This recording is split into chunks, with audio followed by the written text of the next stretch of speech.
Welcome to Timeless Thinkers, the channel where history's greatest minds speak again, and where we explore the ideas that shaped our world.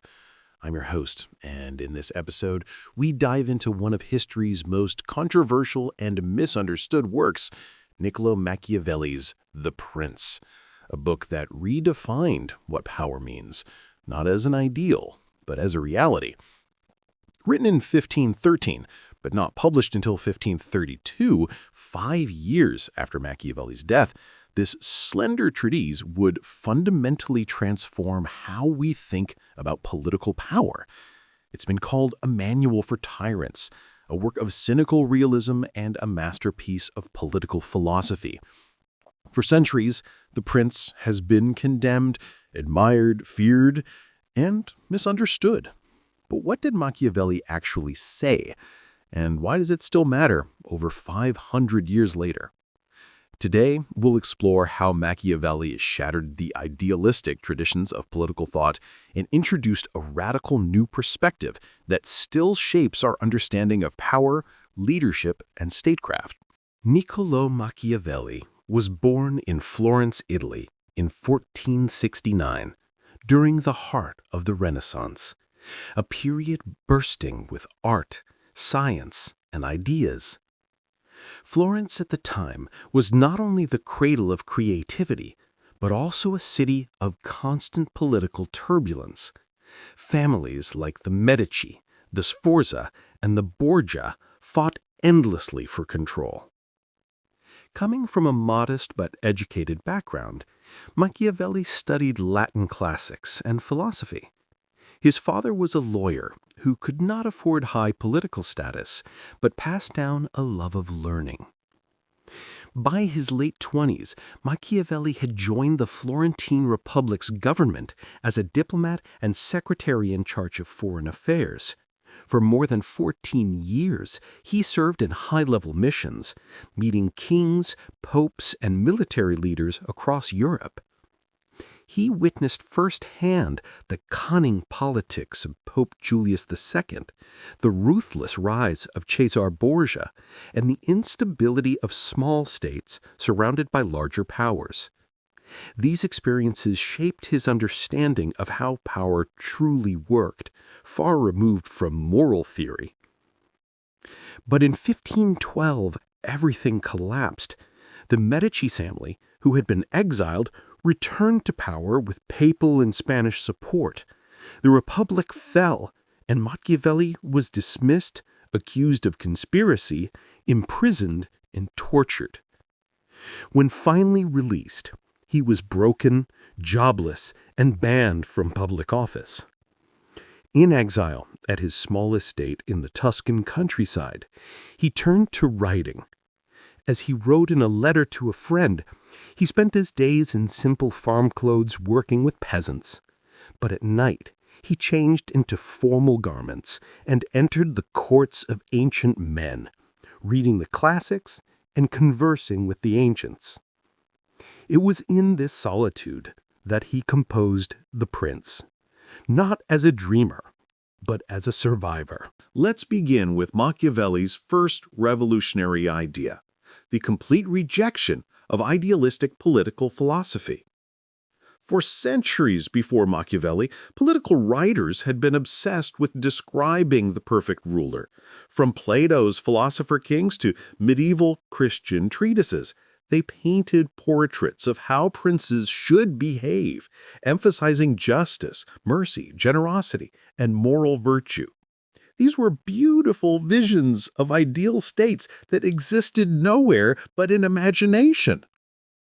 Then, Machiavelli wrote a single devastating sentence that destroyed this entire tradition. Many have imagined republics and principalities that have never been seen or known to exist in reality. But how one lives is so far distant from how one ought to live that he who neglects what is done for what ought to be done learns his destruction rather than his preservation. This is Machiavelli's Declaration of Independence. He's not interested in imaginary perfect states. He's interested in political reality, how power actually works, not how we wish it would work. This shift from the ideal to the real, from ought to is, marks the birth of modern political science. But why did Machiavelli make this radical break? To understand that, we need to look at what he actually witnessed. Machiavelli's realism wasn't born from cynicism. It was born from experience, and that experience was brutal. Niccolò Machiavelli was born in Florence in 1469 during the Italian Renaissance. This was a time of extraordinary cultural achievement, but also of catastrophic political instability.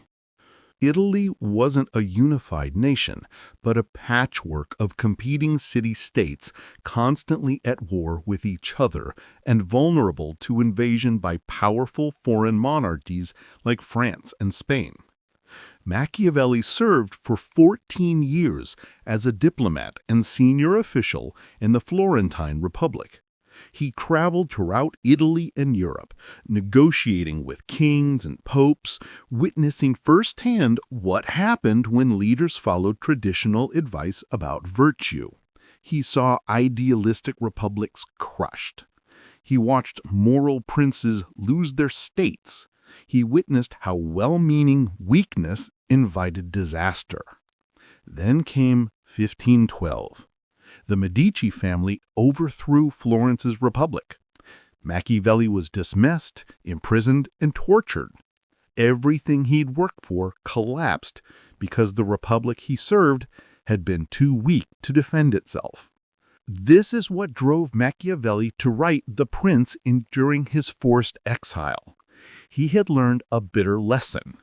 In politics, good intentions aren't enough. Traditional virtue isn't enough. You need to understand how power actually works.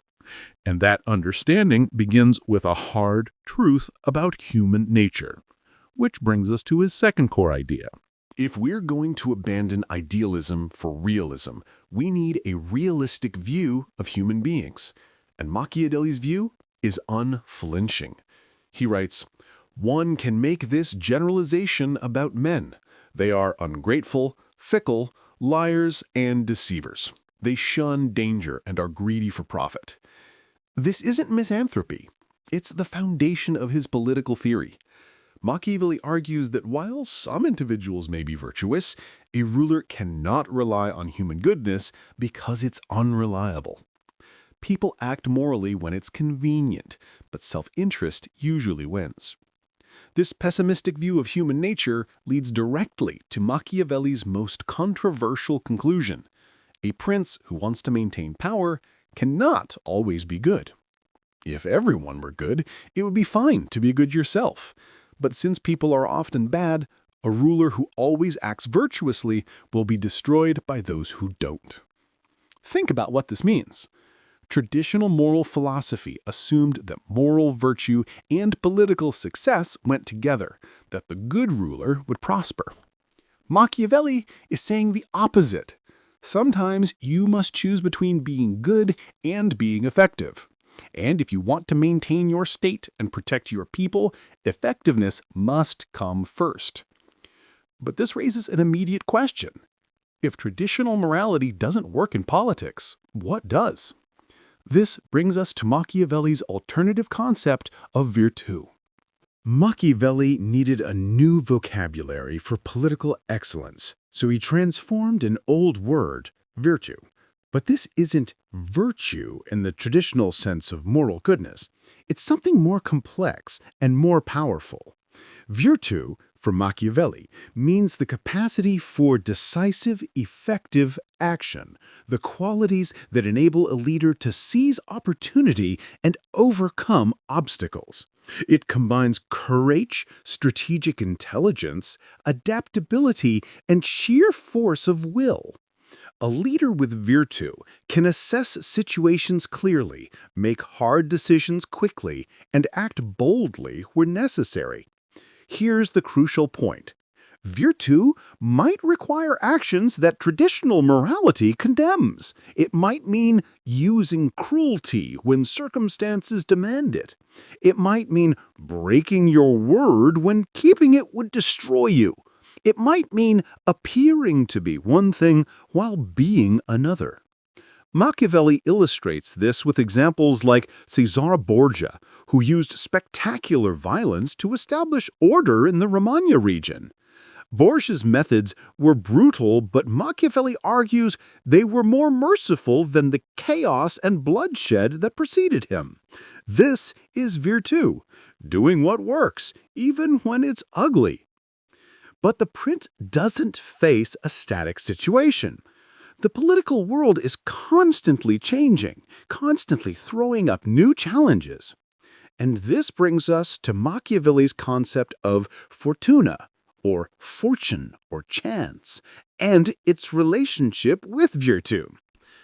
Machiavelli personifies fortune as a powerful, capricious moment who controls about half of human affairs.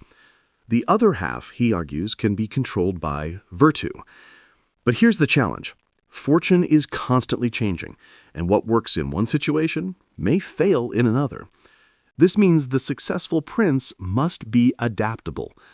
Machiavelli gives the example of Pope Julius II, who succeeded through impetuousness and bold action, because the times suited such methods.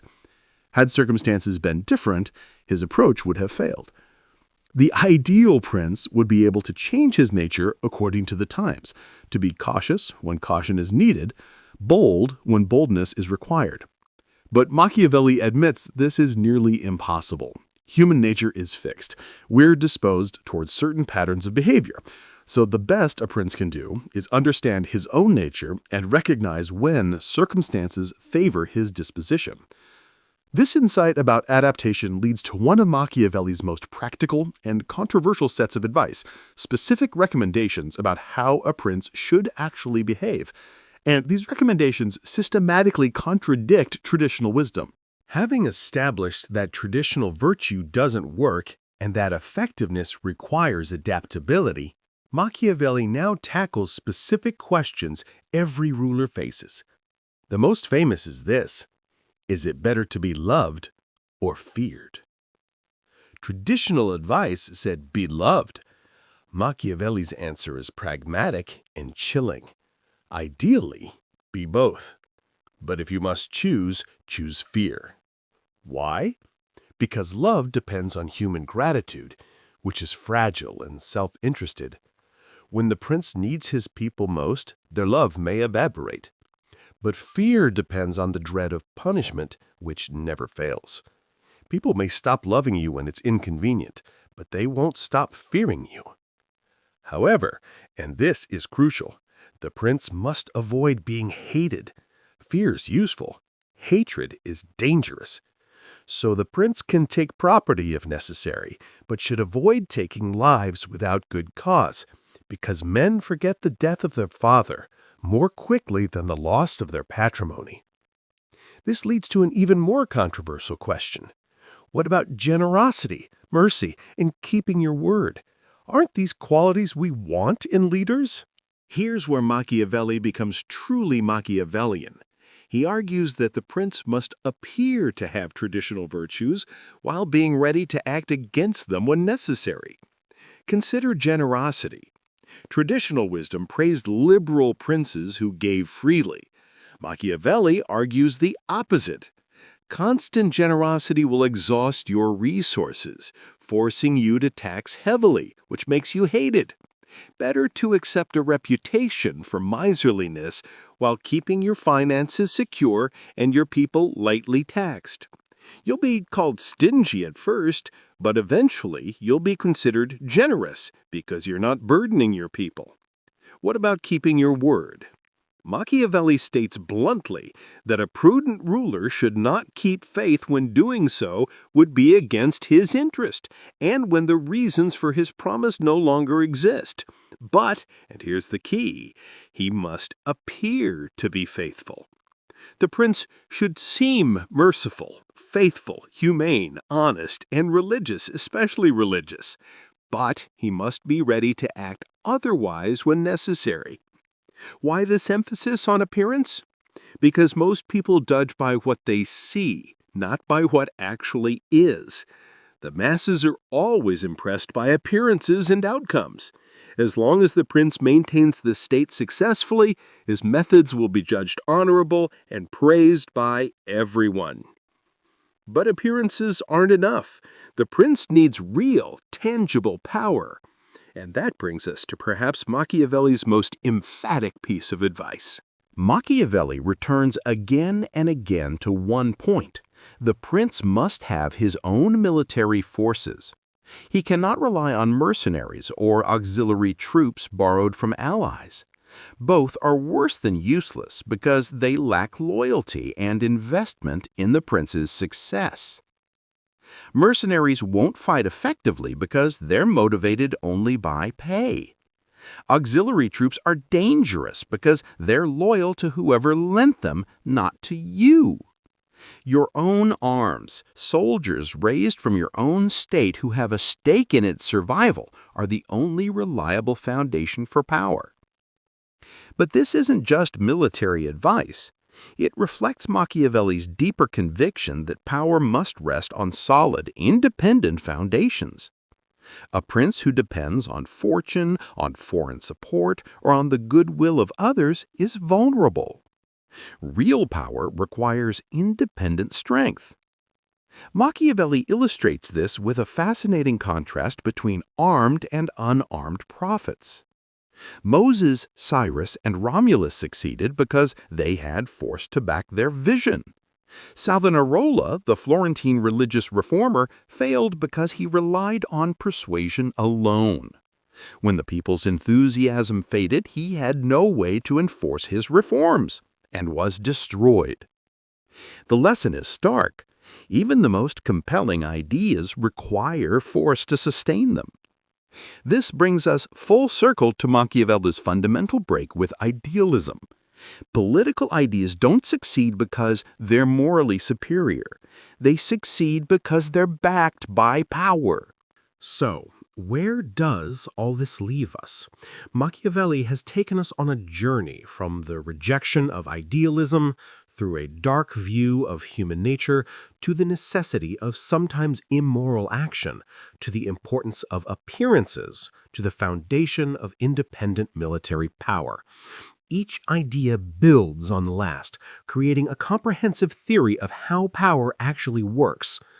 But this theory creates profound problems that Machiavelli himself doesn't fully resolve, and that we're still wrestling with today.